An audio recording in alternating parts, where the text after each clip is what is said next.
चलिए आज जरा गहराई से देखते हैं मध्य प्रदेश के बामौरी विधानसभा क्षेत्र को।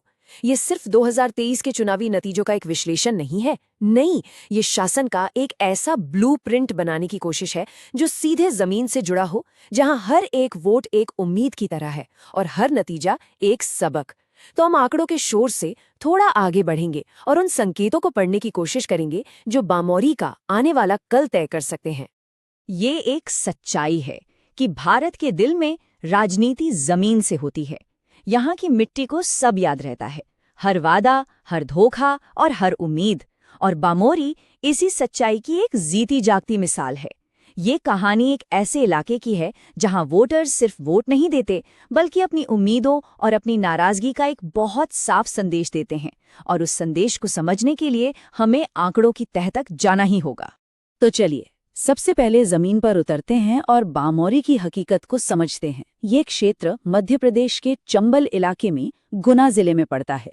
देखिए, हर इलाके का अपना एक इतिहास होता है, अपना एक सामाजिक ताना बाना होता है और अपनी कुछ बुनियादी चुनौतियां होती हैं जो सालों से बल्कि दशकों से वहां की राजनीति को एक दिशा देती आई है। तो यहाँ करीब करीब 2 लाख वोटर्स हैं और इलाका ज्यादातर ग्रामीण है। अब इसका सीधा मतलब ये है कि यहाँ के लोगों के लिए राजनीति का मतलब कोई बड़े बड़े नेशनल मुद्दे नहीं है। उनके लिए राजनीति का मतलब है उनकी रोजमर्रा की जिंदगी से जुड़ी जरूरतें। एक पक्की सड़क जो उनके गांव को शहर से जोड़ दे, सिंचाई और पीने के लिए पानी का इंतजाम हो, बिजली बिना कटे आए और जो सरकारी योजनाएं हैं उनका फायदा बिना किसी लीकेज के सीधे उन तक पहुंचे। और 2023 में इन्हीं उम्मीदों के बीच इंडियन नेशनल कांग्रेस के ऋषि अग्रवाल ने यहां से जीत हासिल की। अब आते हैं उन नतीजों पर जो सिर्फ एक जीत नहीं बल्कि मैं कहूंगा एक बड़ी चेतावनी है। आप जानते हैं, राजनीति में कभी कभी जीत आने वाली चुनौतियों पर पर्दा डाल देती है।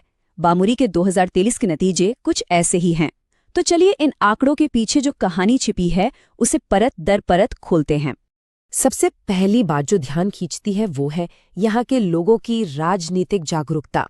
2018 में यहाँ करीब 79% वोटिंग हुई थी। ये एक बहुत बहुत ऊंचा आंकड़ा है, खासकर एक ग्रामीण इलाके के लिए। ये क्या बताता है? ये बताता है कि बामौरी के वोटर अपने हक को लेकर कितने अलर्ट और एक्टिव है। वो चुपचाप बैठने वालों में से नहीं है, वो बदलाव के लिए या फिर किसी को बनाए रखने के लिए बड़ी तादाद में घर से बाहर निकलते हैं। और अब वो आंकड़ा जो इस पूरे विश्लेषण की आप कह सकते हैं धुरी है। 2018 से 2023 के बीच कांग्रेस की जीत तो हुई, लेकिन बीजेपी के वोट शेयर में 19.5% से ज्यादा का उछाल आया। ये कोई छोटा मोटा बदलाव नहीं है, ये एक राजनीतिक जलजले जैसा है। इसका मतलब है कि हर 5 में से करीब करीब एक वोटर जो पहले बीजेपी के साथ नहीं था, इस बार उसने बीजेपी को वोट दिया। ये जमीन पर एक बहुत बड़े शिफ्ट का इशारा है जिसे कोई भी नजरअंदाज नहीं कर सकता। कांग्रेस की जीत का मार्जिन सिर्फ 8% से कुछ ज्यादा। अब जब एक तरफ किसी पार्टी का वोट शेयर लगभग 20% बढ़ जाए तो 8% का विनिंग मार्जिन बहुत नाजुक हो जाता है, बहुत ज्यादा। ये साफ दिखाता है कि ये सीट अब किसी एक की नहीं रह गई है। ये एक हाई स्टेक मुकाबला बन चुका है जहां जरा सी भी चूक नतीजों को पूरी तरह से उलट सकती है। तो ये रहे 2023 के फाइनल नंबर। ऋषि अग्रवाल को मिले लगभग 94,000 वोट और महेंद्र सिंह सिसोदिया को मिले करीब 79,000। अब कागज पर देखें तो ये एक साफ जीत लगती है ना? लगभग 15,000 वोटों का अंतर है। लेकिन जैसे ही हम वोट शेयर पर नजर डालते हैं, पूरी कहानी ही बदल जाती है। बीजेपी का 43% वोट शेयर पिछले चुनावों के मुकाबले एक जबरदस्त छलांग है और ये एक बहुत बड़ी चुनौती की तरफ साफ साफ इशारा कर रहा है। देखिए, किसी भी चुनाव को अकेले में देखना एक बड़ी गलती होती है। 2023 का ये नतीजा एक बहुत बड़ी कहानी का बस एक हिस्सा है। एक ऐसी कहानी जिसमें सियासी वफादारियां बदली है, समीकरण टूटे हैं और सबसे बढ़कर दल बदल ने वोटर के भरोसे पर बहुत गहरा असर डाला है। जरा इस टाइमलाइन पर नजर डालिए। ये बामौरी की राजनीतिक अस्थिरता की पूरी कहानी कहती है। 2013 और 2018 में कांग्रेस के टिकट पर जीतने वाले महेंद्र सिंह सिसोदिया 2020 में ज्योतिरादित्य सिंधिया के साथ पार्टी बदल लेते हैं और उपचुनाव में बीजेपी के लिए यही सीट जीत जाते हैं। इस एक घटना ने यहाँ के सियासी समीकरणों को हमेशा के लिए बदल दिया। इसने वोटर्स के मन में एक गहरा सवाल खड़ा कर दिया, उम्मीदवार जरूरी है या पार्टी? अब इन नंबर्स की कहानी को थोड़ा और समझते हैं। 2018 में कांग्रेस करीब 18% के बड़े मार्जिन से जीती थी। फिर 2020 के उपचुनाव में वही उम्मीदवार, लेकिन इस बार बीजेपी की तरफ से 35% के विशाल अंतर से जीतता है। ये दिखाता है कि उस वक्त वोटर्स ने दल बदल को स्वीकार कर लिया था। लेकिन फिर 2023 में कांग्रेस सिर्फ 8% के मार्जिन से वापसी करती है। ये आंकड़े दिखाते हैं कि लड़ाई तो हमेशा कांग्रेस और बीजेपी के बीच ही रही है, लेकिन जीत का अंतर लगातार बदलता रहा है। ये इस इलाके की राजनीतिक बेचैनी को दिखाता है। और देखिए, इस सारे राजनीतिक गुणाभाग के बीच एक बात याद रखनी बहुत जरूरी है। लोकतंत्र में जानकारी के आधार पर अपनी बात रखना एक जिम्मेदारी होती है, और हर नागरिक, चाहे वो किसी भी पार्टी को मानता हो, उसकी गरिमा का सम्मान करना हमारे संविधान का, हमारी डेमोक्रेसी का एक मूल मूल्य है, और शासन को इसी सम्मान पर आधारित होना चाहिए। तो बामोरी में किसी भी नेता के सामने जो चैलेंज है, उन्हें हम 4 अलग-अलग नजरियों से देख सकते हैं। ये कोई एक तरफा लड़ाई नहीं है। इसको समझने के लिए हमने एक चतुर्मुख सिद्धांत का फ्रेमवर्क बनाया है, जो इन पेचीदा चुनौतियों का एक साफ खाका हमारे सामने रखता है। ये एक बहुत ही सीधा-साधा विश्लेषण है। कांग्रेस की ताकत क्या है? एक युवा, पढ़े लिखे और साफ छवि वाले विधायक। लेकिन कमजोरी, दल बदल से पैदा हुआ अविश्वास का माहौल। और यह सिर्फ एक उम्मीदवार के लिए नहीं, बल्कि पूरे पॉलिटिकल प्रोसेस के लिए है।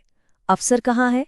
उन लोकल वादों को पूरा करने में जिन्हें पिछले मंत्री पूरा नहीं कर पाए, और जिससे लोगों में एक निराशा है। और सबसे बड़ा खतरा जाहिर है, बीजेपी का मजबूत संगठन और राज्य की सत्ता में होने के कारण मिलने वाले संसाधन।